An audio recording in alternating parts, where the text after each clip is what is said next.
Alright, we're done with our 3 hours of combat. I don't ask for likes often, but if you could like that video, I'd appreciate it, because I lost my sanity. But we got a reward with a sealing stone, so now we can use it, and I think we actually have to unlock it over here now I'm thinking about it. Sealing stones unsealable. Let's unlock it. White sealing stone plus.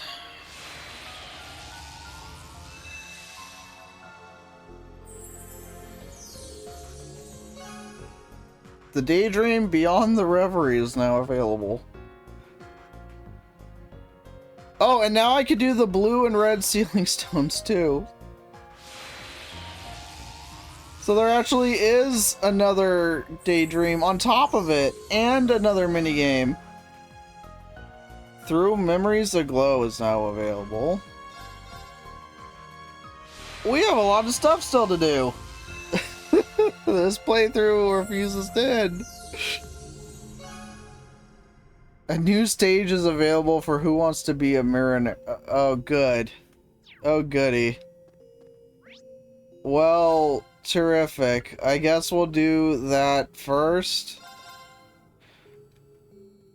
I guess we'll do that first.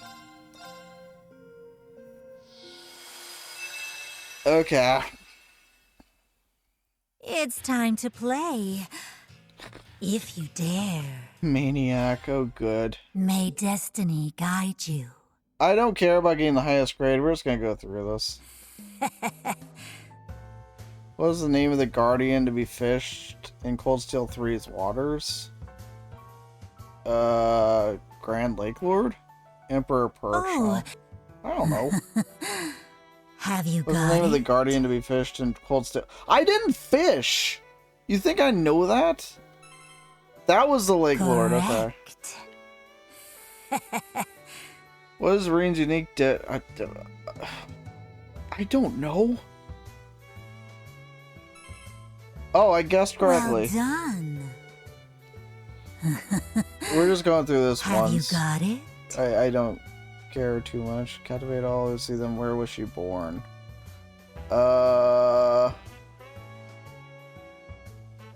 She was born in... Was it Lehman State or Ord State? Lehman, I think. Oh, it was Reverie. Was it? I didn't. Next. Okay. I learned something new. Michelin's Wonderland, probably a miss she loves to eat. What food is his favorite? Pudding? I thought it would be pudding. Oh, next. How many quests are there? I don't know, a lot. 231. Correct. And I did like all of them. 1 has 74, 2 has 39, 3 has 70, and 4 has 48. Though 2 and 4 have fewer quests to make up for overall content. I like how they're defending themselves. I don't know. Mix fish nuggets. No, mixed hamburger dish. Okay, I just want to pass this one. May destiny guide you. So what happens? I do all the side stuff. I just didn't do fishing. Fishing's like the exception. Williams? I don't know. Some kind of a cookie makes sense. Next. How many attributes are there among the lost arts? Is it 6, right? It's 7. Incorrect.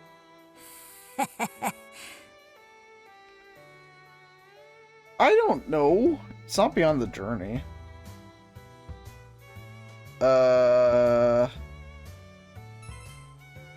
That's guessed. Oh. Cold Steel 4's is Ashinta no Kiseki. Have you got it? I don't know. Is Zelia River? Incorrect. Next. What is the skill of the heaven attributed card? I don't know. Maelstrom? Destruction. Oh. Which of these raise Mishi is so Our cute. game is... Okay. Then we'll begin. Huh.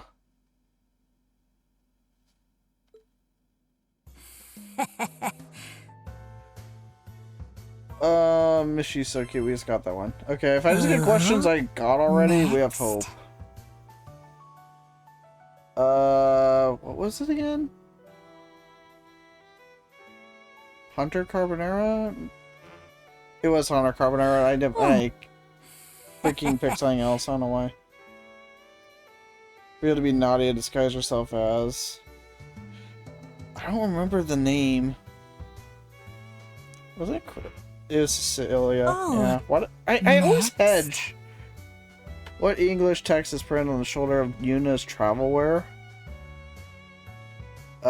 Sees the truth? Sees the truth? Never give up. Oh, I don't know. I didn't read that. I guess a former gamer returned bracer. Just how much? I don't know. 11? 12. our game is... Then... They weren't kidding. This is tough. 12. Correct. Have you got it? I don't remember which one this was. Celia? Yeah. Correct. Playable characters in Trails of Cold Steel 4 have learned 6. 4. Oh. Have How you many got playable it? characters are there in Cold Steel? I don't know! 40? Yay! Oh. Have you got Seekers, it? I don't know. Ozma? It just seemed like a random name. It's probably one of the good. It's one of the top 2, probably. Hey, Oh. it was a 50-50. Ending theme? Morning refrain. I knew it wasn't Miss You or Remember You. Next. How many attributes are there in the lot? Wasn't this 7? Yeah, I guess 6 and a Well 7. done. Have you How many got master it? quartz are there? 35? 31. Incorrect. Guardian to be fished. That was Lake Lord. Oh. Next.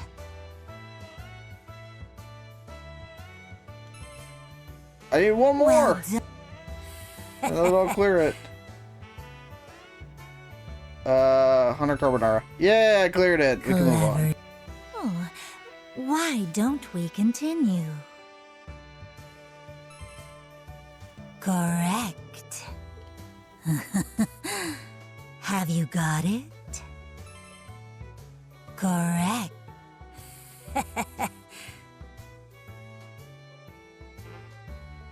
Damn Our it. game is very well. I ran out of Could this time. failure too be fate? Whatever. I said I'd pass it. We passed it. No, I don't want to My retry. destiny. Whatever. I'm just gonna bash through it. Have you got it? Okay. Taking a break?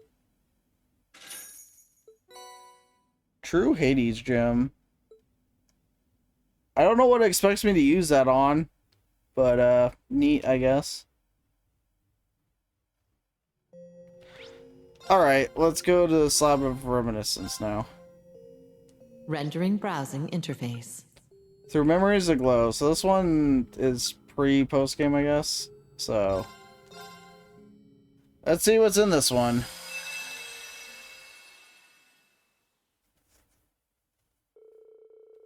After the Battle of Yomard's End, Major Redfell had sent me a confidential letter.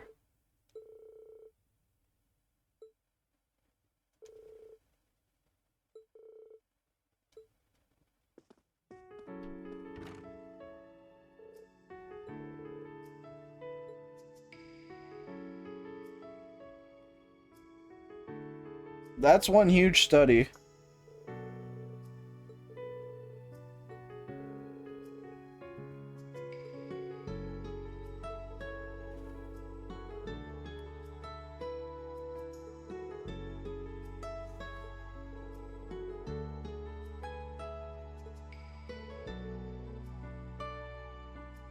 Ashes?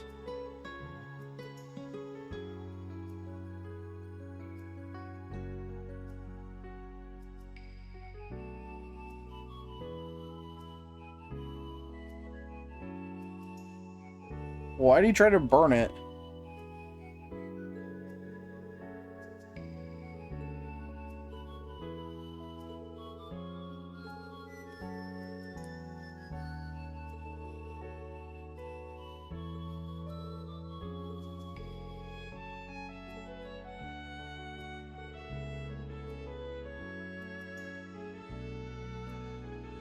Yeah, he did kind of try to take over the continent.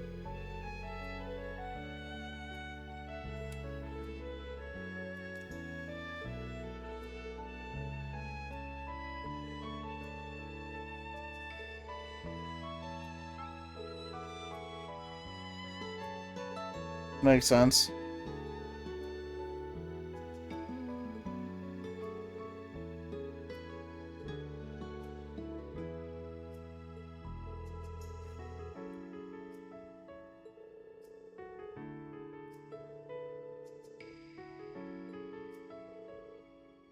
Yeah, making things better would be good.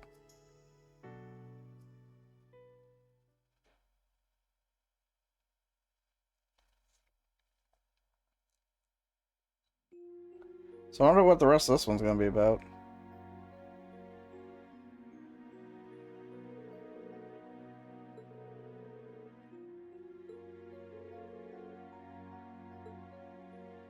Yeah, he was kind of harsh.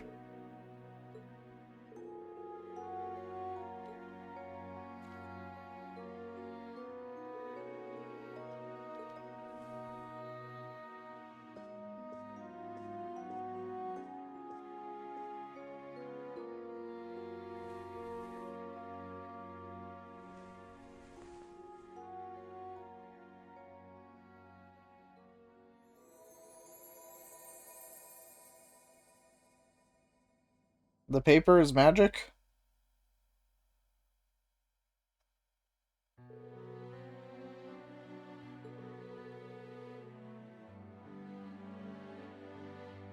Uh, I mean, you still, like, chose to do this.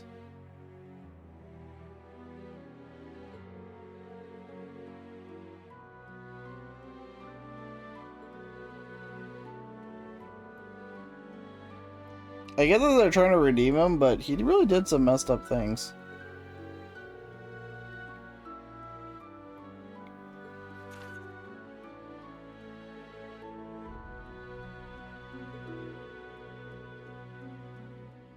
I mean, you didn't have to call them pawns.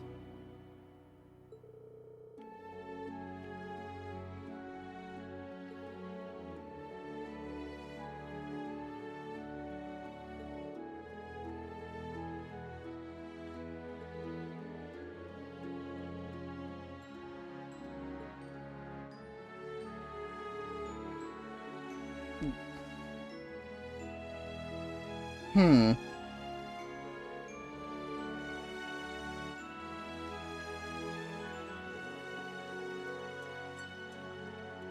So that's what's up with Lecter.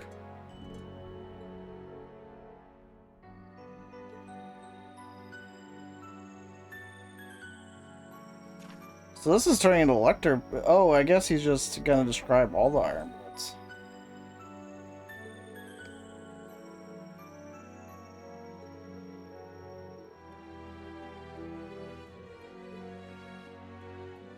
He's definitely smart, but he's definitely made some messed up choices like you.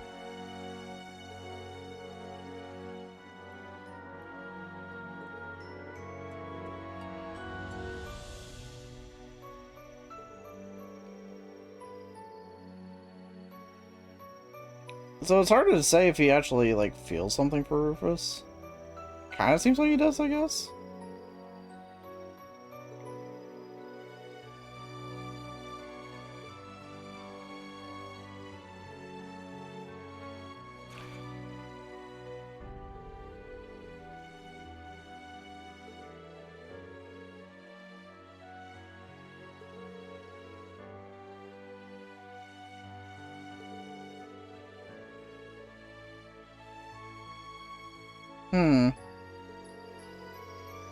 Alright, thanks for hanging out. Have a good one.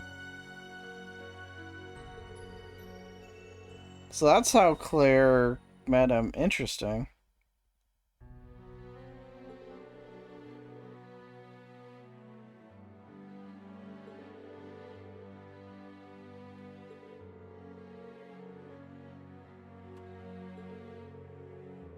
So that's why she felt so indebted to him.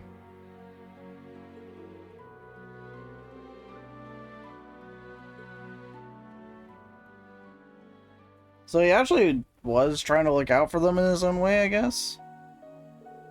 Ooh, the Lance Maiden.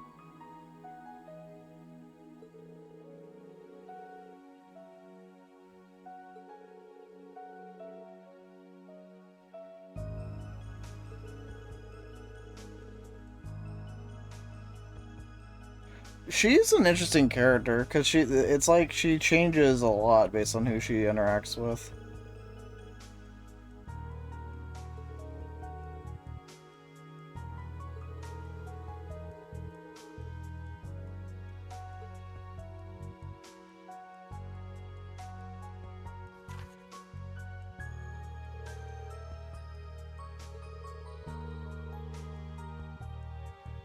We all love Milliam.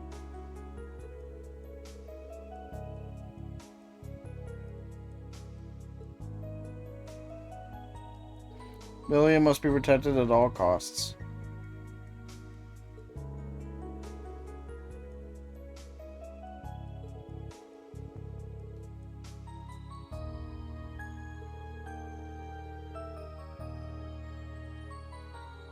Yeah, he was playing that all ahead of time, wasn't he?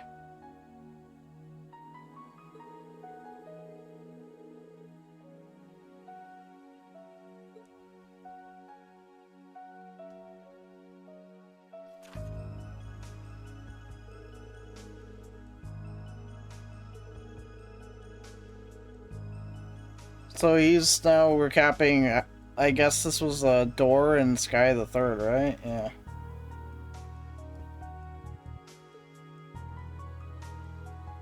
Oh, cool. We get to see that recreated. That's actually cool. We actually get proper art of that.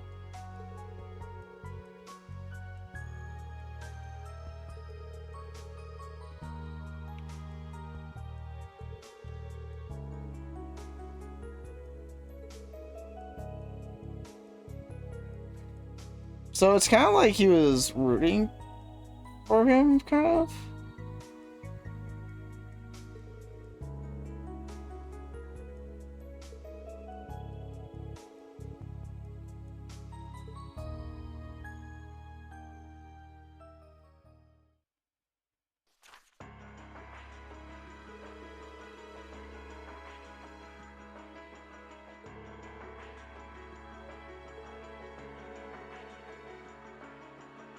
So now we're into the events of Cold Steel 1.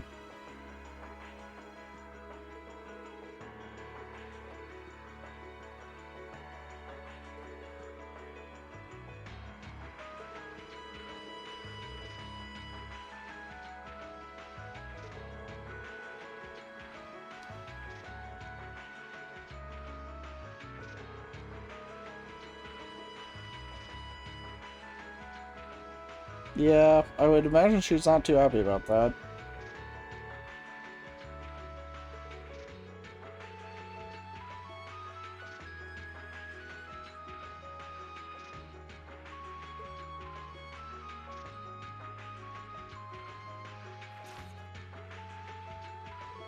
And Crow.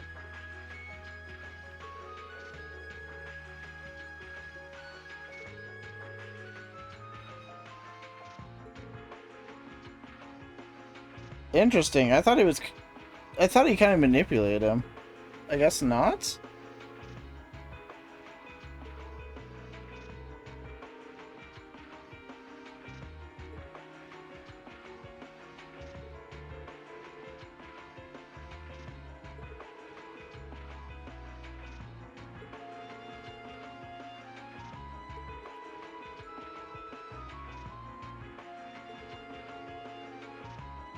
It's interesting how he describes these events.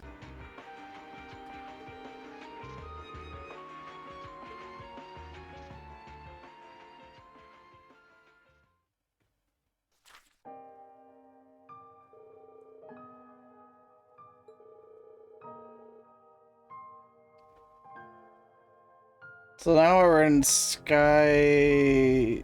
Is this like? I mean, not Sky. Are we in Cold Steel 2 or 3? There's a very similar scene in both games. Oh, this is Cold Steel 3.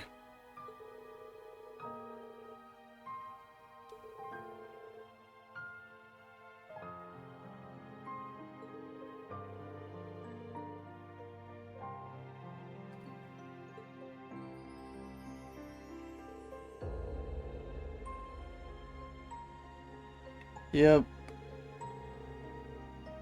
Poor Milliam.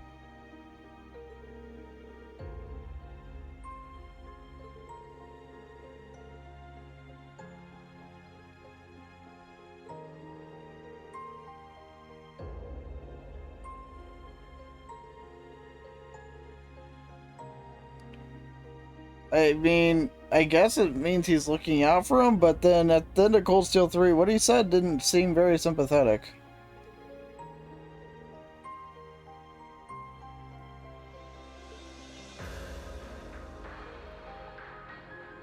Then why did you put him in chains?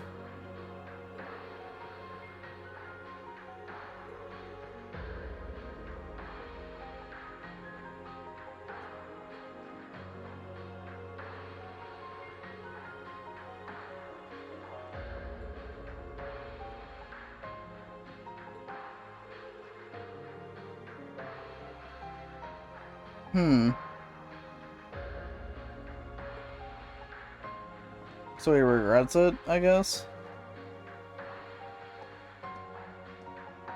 Kind of.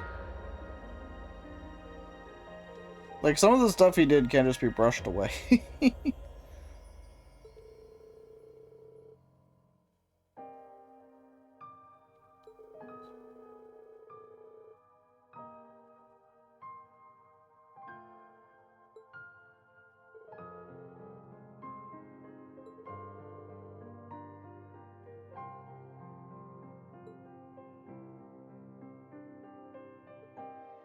So I actually wanted to lose, I guess.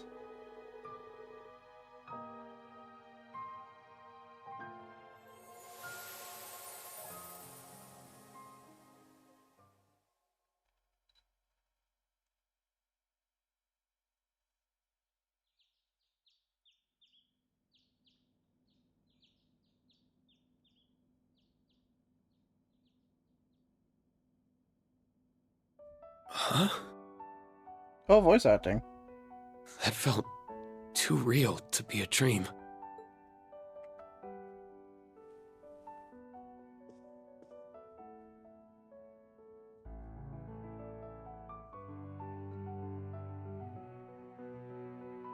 I could be wrong, but I think I'll trust my gut on this one.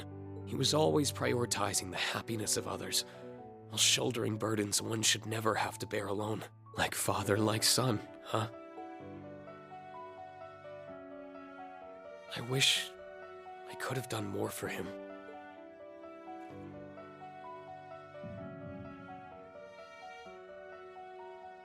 Right.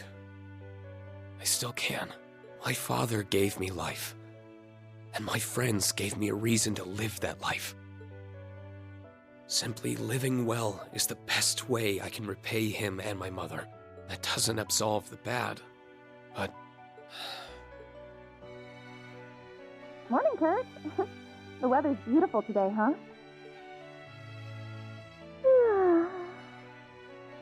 I'm so bad at waking up early. Good morning, Yuna. Altina. And what a coincidence.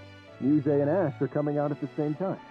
A new day, a new diet to keep myself cute for the inspector. I binged on way too much sugar last night. Thought I could sneak out before you guys. No skipping out for you, Grumpy Gus. Now let's get to running. Time to start the day.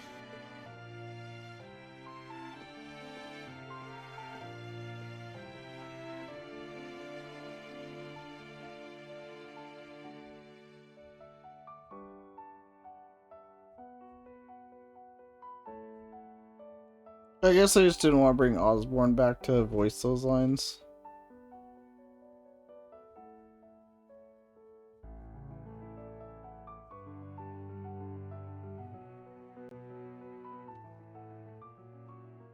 That was kind of a good one. It was short, but it was enjoyable. True domination. I'm getting all this stuff, but there's nothing else to use it on. I mean, I guess there's New Game Plus, but... yeah. Yeah, I'm glad I did that one. That was definitely enjoyable. I'm not sure why it's reserved till post-game, but... yeah, enjoyable. Alright, on to the post-game ones. We did the look back to look forward, now we're beyond the Reverie. This is what we got for beating that boss.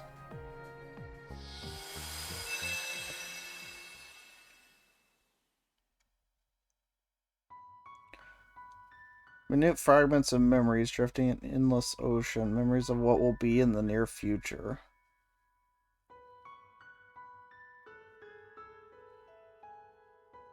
Be shadows of tangled threads woven by Elysium, or perhaps faded illusions that slip through the cracks of time and space. There are none who know the answer.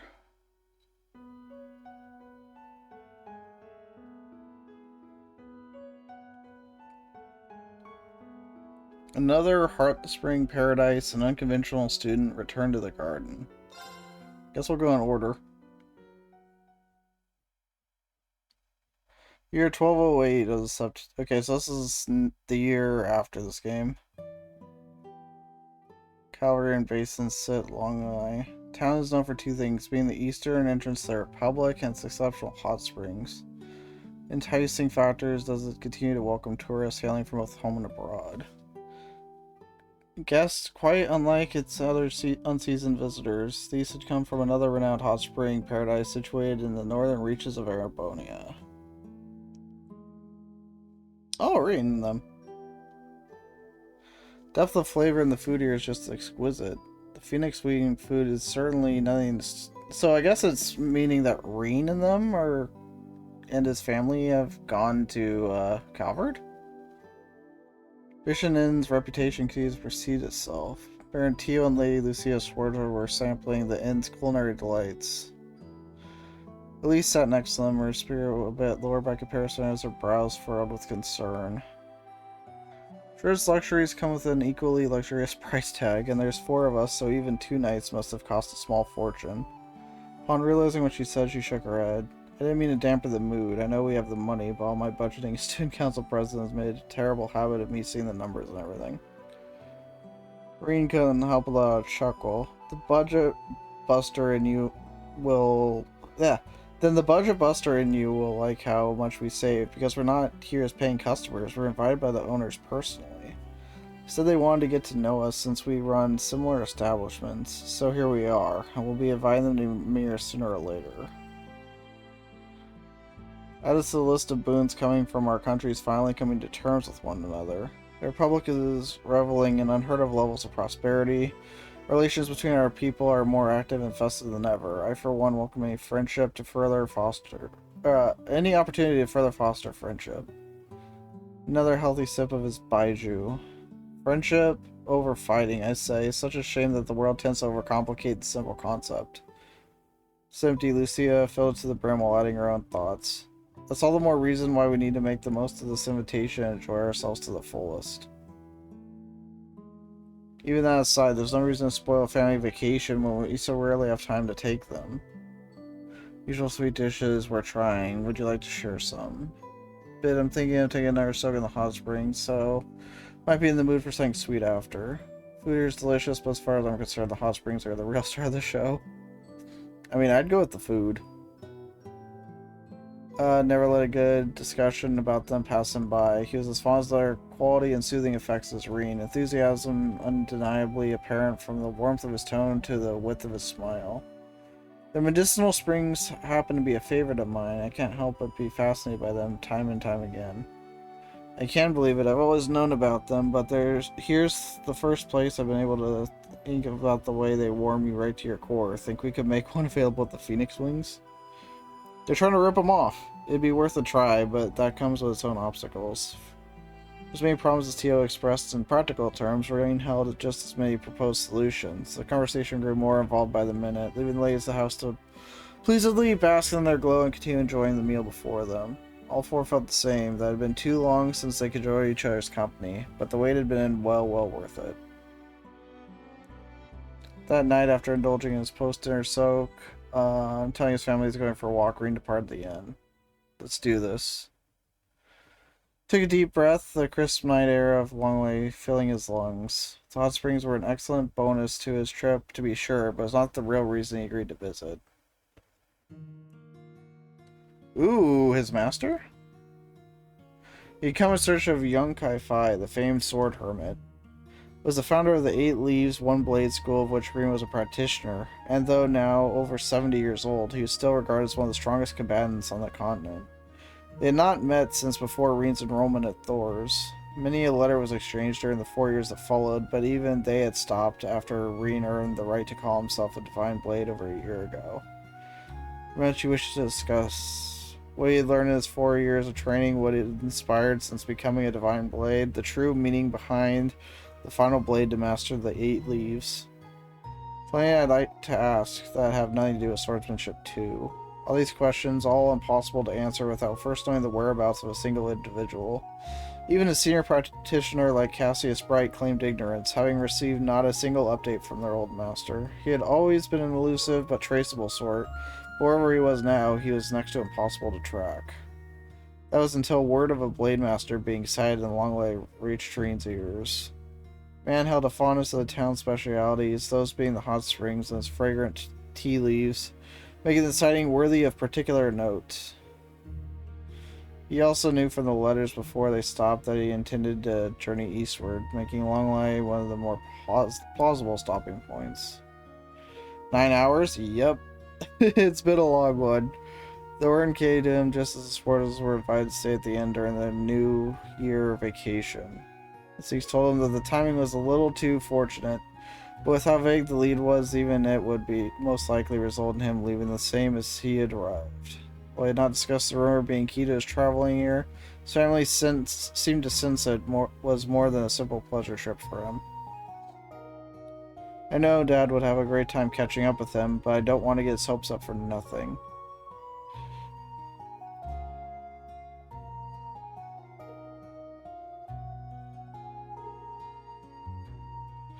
Longley's architecture was distinctly Eastern, making it a uniquely intriguing sight among most of Calvert's towns and cities. This was not to say it was similar to Crossbill's East Street. Subtle colors paired with dignified beauty, every wall and stone exuded the traditional concepts of wabi-sabi. One look was enough to understand the region was rich with history. Its quiet charm would give way to contrastedly lively evenings, where tourists both westward and farther eastward were greeted to stalls dedicated to the hot springs and more. This too held a traditional sort of charm. Several merchants that had any information pertaining to the whereabouts of his master, somewhat sheepishly purchasing a number of souvenirs from their stalls to keep himself from being a nuisance. That sounds like him. They, he justified, would make excellent gifts for his friends, his co-workers, and his students. Okay, that's a cool image. Almost time for them to graduate. I might be more emotional about theirs than I was for mine. Reen would get to experience what it was like for the young birds he had taken under his wing for 2 years to finally leave the nest. The first year had been eventful. Yeah, that's an understatement. And mounting tension had slowly grown to compassion and understanding for one another. Each discovery about themselves and every new ordeal the world sought to impose upon them, that they grew not only as individuals but as a team. He hoped this period would remain as much a meaningful part of their lives as it would for him. For Richard Towers' appearance held many a trial, making the 10 months that followed in its shadow pass all too quickly. Time Reed students continue to mature, building on everything they accomplished in their first year to prepare and settle into their desired future. Whether it's overcoming their demons or by learning to work with them in a healthier fashion, their paths up till now had been well worn, and while they may have had to rest from time to time, he is proud to be part of why their steps continued to face forward. proud but also lonely at the thought of saying goodbye.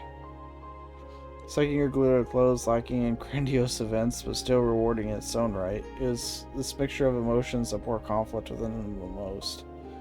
Can't believe I'll be going through it again next year and even the year after that. Hell of a career I chose. He didn't know when he stopped walking. Realizing this, he resumed his search, paying respect in mind to the many generations of educators who came before him. No matter where he looked, he could not find Master Kai-Fi and Longlai.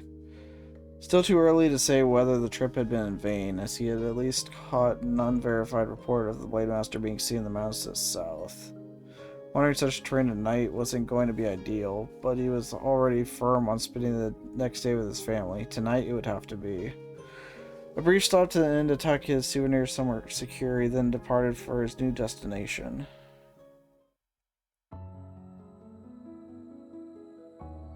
Mountains winding half-beaten trails would be more treacherous at night, but they were not off limits as such.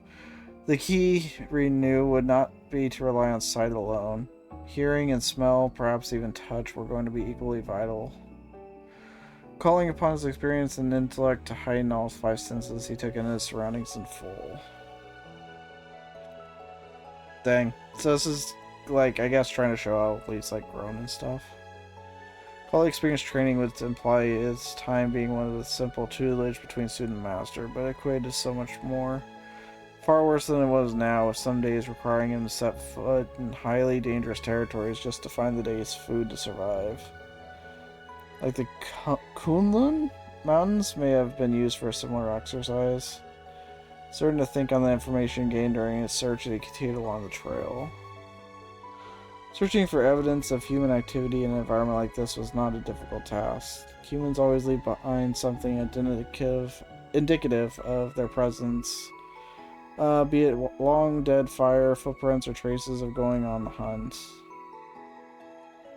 Advancing with the caution instilled in him by both his old master and hunting enthusiast of a father, led him precisely to clear evidence that a human had been in the area, though the evidence itself was far from what he expected. Remains of a camp? No. Didn't look like it had been left by martial artists in training or roaming hunters, but the most peculiar thing was that there were multiple sites like the first, all evenly spaced from one to the next, as though something was being measured. A group of scholars doing field research, but seems too large in scale for that. We found another unusual amount of evidence. Forced their way through here in a car, or more like hacked open a path wide enough for a car to pass through. Whoever was responsible had given up on this endeavor, leading him to wonder if they somehow found success elsewhere, and if they did, why they'd done it. If there was anywhere to clear wide paths, the remote depths of the mountain certainly were not it, but instinct told him he was only a step away from discovering the answer. If I keep following it a little farther... The thought reined sensed someone approaching. One person, 2 people, yes there were 2, and it's clear they were aware of his presence. Only for a fleeting second did he think they might be the ones responsible for the trails, but deadly tension that now thick in the air told him that these were no simple scholars. Felt them draw near, the night veiling themselves well, and he felt them stop. Without placing his hand on Itachi, showing he had no intention and desire to fight. Their silhouettes then silently emerged from the darkest shadows of the mountains. They looked very much like the shinobi of the east he had heard about. Forms clad from top to bottom in black garments and faces fully obscured.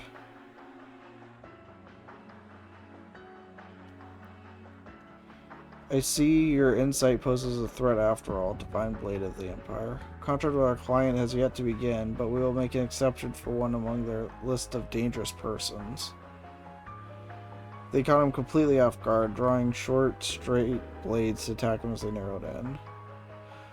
Eyes widened in surprise, but nearly in the same moment he was in a fighting stance, hand over his still-seathed Tachi. 5th form, Morning Moon. Yeah, it's gonna be a simple fight. He received the direction of the foe's attacks to evade them, then mounted a counterattack of his own. All it took was that instant to repel their assault and leave them vulnerable. Ordinarily, this would be the time to take the offensive, but all Rin could do was stare at the two with disbelief. In my mind as I saw you move, but now that we've crossed blades... He paused, the disbelief in his eyes giving way to a more intent gaze. Are you practitioners of the Eight Leaves School? Another pause, this time for the silhouettes before answering, as though they were well aware the question was coming. No, though we do possess ties to the school. We are of the Ikaruga, practitioners of the Black God One Blade School. The what? The two Ikaru held their blades horizontally, ready to thrust them forward at any moment, as though they wanted to make clear that while they had been caught off guard once, he would not be so fortunate twice. Responded by assuming the middle stance with his Tachi, but just as the sides were only a beat away from engaging in battle. Going to be described as a black cyclone roared through the darkness at such speed it seemed certain to slice anything it touched. His appearance caught Rean by surprise more than the initial attacks. He had not suspected an attack from that angle, that distance, or even that moment. His enemies, on the other hand, did not so much as flinch at the sight. The approach blade, over an arch and a half in length, was headed directly for Rean's back. He couldn't possibly dodge it now. Perhaps he should have noticed. Perhaps it was impossible to notice. Whatever the answer, the divine blade of the Empire would soon fall. Silhouettes waited for his final moments to be convinced of no other fate in his future. When Rean spun his body in a full circle, applying the intensely built in his Tachi for motion to swing. The blow was weighted yet precise, shifting the incoming blade to a new direction without mitigating its near overpowering force. Technique was an application of the first form, Helix. There is no greater course in the movement than to use it to redirect the attack without it ever making direct contact. The spinning blade was now significantly off its intended course, but Rean slashed at it again, birthing a shockwave that further shifted its path. The blade went flying hairs to the right of the direction it had come. A hand was there to deftly catch it midair. That's a cool image. Recently taken this title, but you're worthy of being called a divine blade all the same. You use the unclouded eye well. From this hand emerged a new figure from the darkness. While he's clad in similar garments to the silhouette, something about his presence was much more inspired by comparison. His musculature was thoroughly discernible beneath his body covering fortified suit. His every movement, however slight, reflected a complete lack of hesitation. The faint light of his eyes, visible through his mask, projected no emotion whatsoever. The aura of a true warrior, one projected only by those who have fought more battles than it was possible to count. Fall back, he is too formidable a foe for you to handle. Silhouette slid into the darkness in an instant. Only the new arrival was left to face Rean. I need to know, who are you and why do you attack me? Contract forbids the disclosure of such information. You'll leave this place now, fledgling divine blade. Tone was not of advice nor one of order, as if the man were stating a fact, his calmness veiling an undertone of malice that told Rean what would happen if he did not do as told. I'm afraid I can't do that without an explanation, not when I haven't found what I'm looking for yet. I understand, then. No longer anything to discuss, all I can do is battle. I, Kurogoni of the Rogetsu school, shall be your opponent. He stood at attention, the large blade he had thrown before now pointed. I'd have rather settled this with words, but I can see that's not an option. Rean sighed, taking out in his own stance in turn.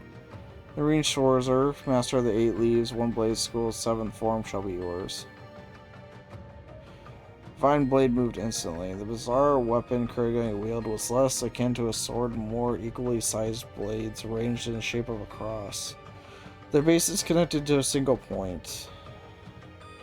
Then he could direct this large, weighted shuriken as though a simple child's toy, spoke volumes about how strong he was.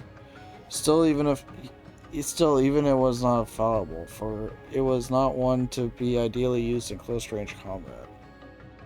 He appeared to have no other key weapons on hand either, meaning that if Rean could force him to fight where he would be at his most disadvantage, he would very likely come out the victor. This was what he had in mind when choosing to act first. Closed the gap between them, drew his blade, and made a wide swing towards his opponent in the blink of an eye. He blocked the blow with ease. however, meant nothing in the larger scheme of things. Rin knew this man's capabilities. So long as the gap between them was closed, and it was, he considered the attack a success. But just as he thought he would be able to push onward and overpower his foe by mounting a newly fierce assault, he had split his cross-shaped shuriken in half. So he made them like twin blades. Dual-wield sabers. In the West, double sabers were seen as relics from the Dark Ages that were difficult to utilize. Crow was the only person Rin knew was competent with one, and only one.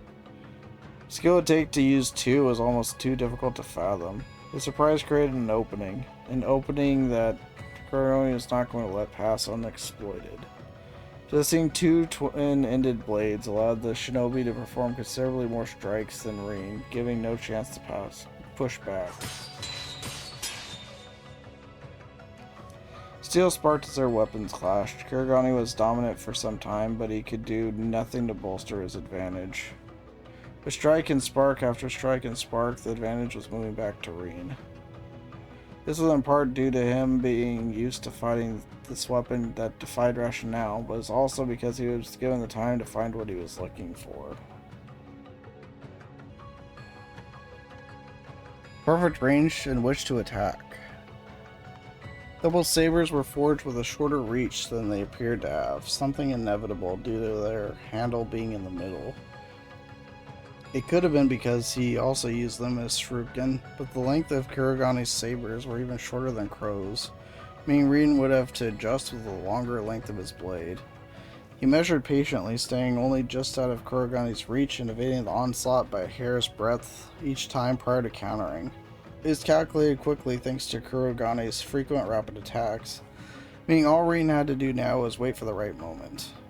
The moment would come in the form of his opponent showing impatience for his stalled battle, driving him to take an unneeded step forward. Rin evaded the strike expertly, instantly returning it with an upward diagonal slash.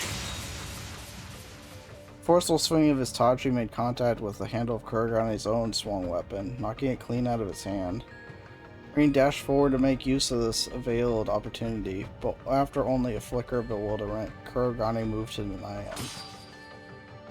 He blocked Rin's attack with a double saber still in its possession, then hurled a hidden kunai with his free hand, jumping backward a centimeter distance while doing so.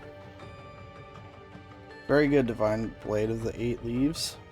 You may pale to the skills of our princess, but you without a doubt deserve your reputation. Princess? Rin's indignation went unanswered as Kurogane took a notably different stance than before. I should demonstrate my respect for your skill with my finest technique. This put Rin staunchly on guard. Senses heightened. He focused every nerve in his body, fixing his eyes on what was to come of Kurogane, who was now gone. Nothing remained where Rin's opponent had just stood. He hadn't taken his eyes off him, never eased himself for a moment, yet Kurogane is nowhere to be seen. How? Had he moved that quickly? Was it some kind of spatial translocation? There are no signs to indicate either one. Whether that he never moved at all and was still there, sight unseen? No, that wasn't it either. The double saber Rin had repelled to the ground was also gone. I can still sense him, so he hasn't gone far. He suppressed the panic welling up within, honing his senses a second time. That was when another black cyclone swirled towards him from the shadows. He half expected something of this nature, so with a little deviation, he was able to deflect it as he did the first time. The tech indicated Kurogane had reassembled his shuriken after recovering its lost half so he could throw it again. It also indicated, together with the slight changes in his surroundings, where he was now positioned. We needed a little more time to know where he was for certain, but ahead of making a solid conclusion, the cyclone came at him again from a new angle. That was fast. Though he blocked the attack as well as the last, before he could fully correct his posture, the next cyclone approached. The gap between is getting shorter and shorter.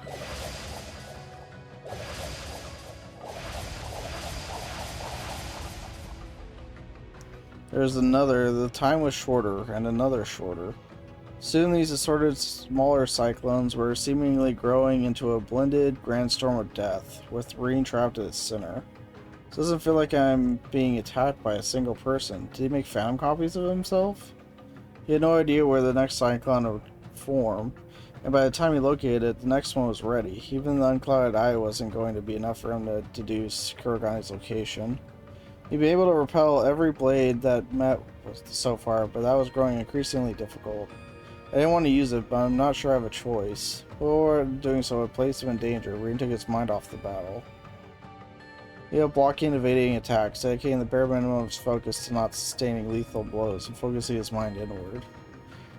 He focused on the power that had long cultivated inside of him, the power he had feared, loathed, and rejected, the power he now relied on, desired, and nearly surrendered himself to. The power he faced with his loved ones to his side, making it a true part of himself. With his mind clear as day, he unleashed his full strength.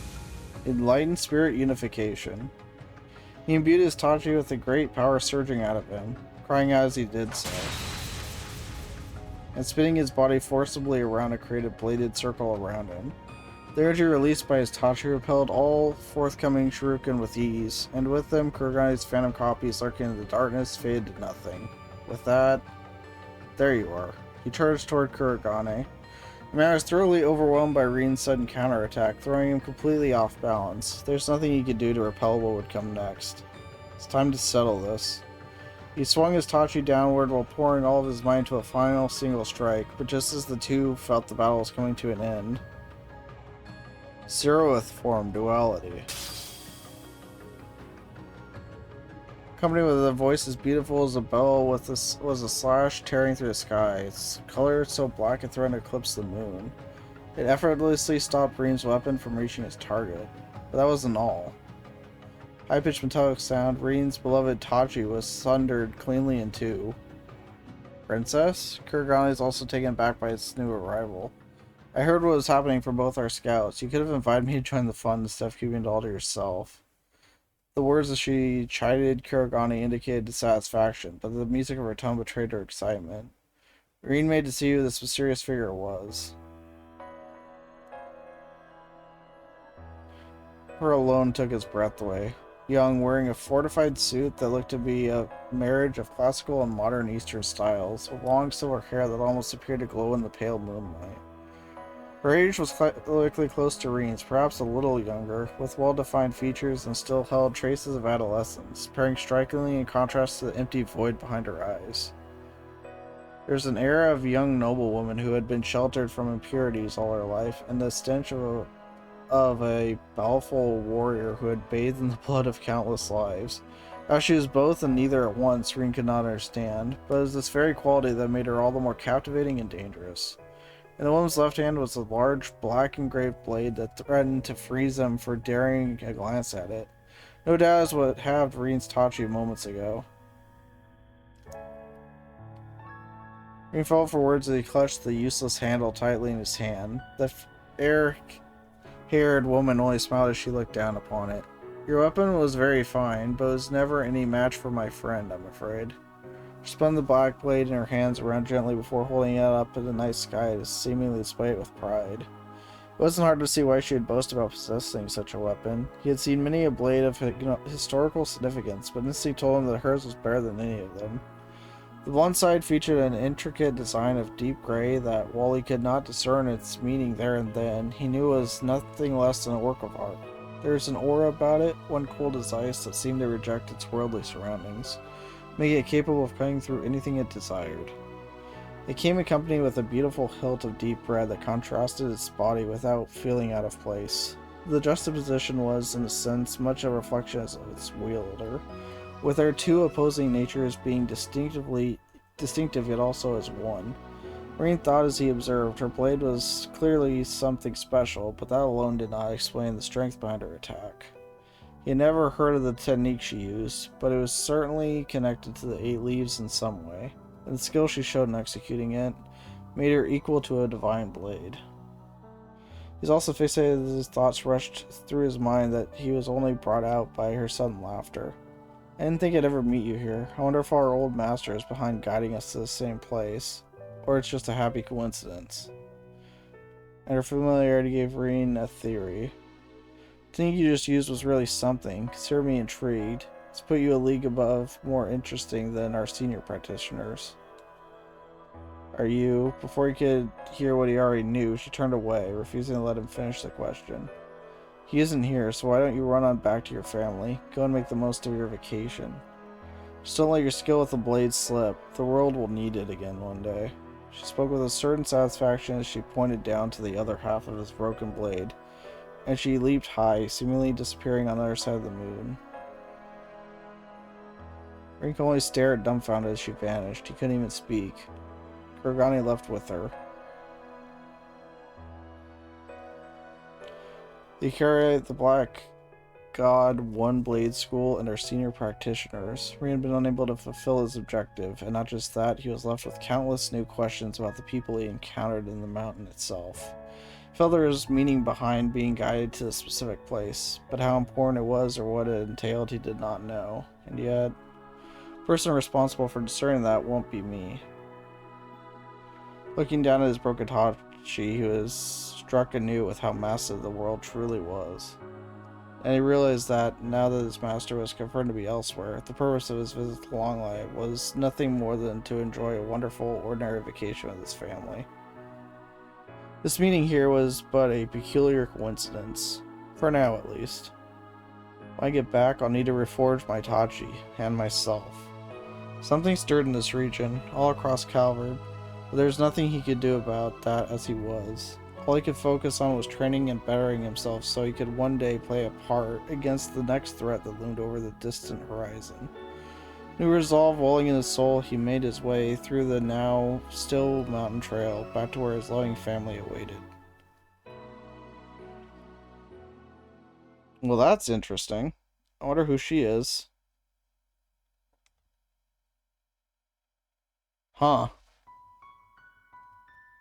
Well, as we get some answers, we just get more questions, don't we?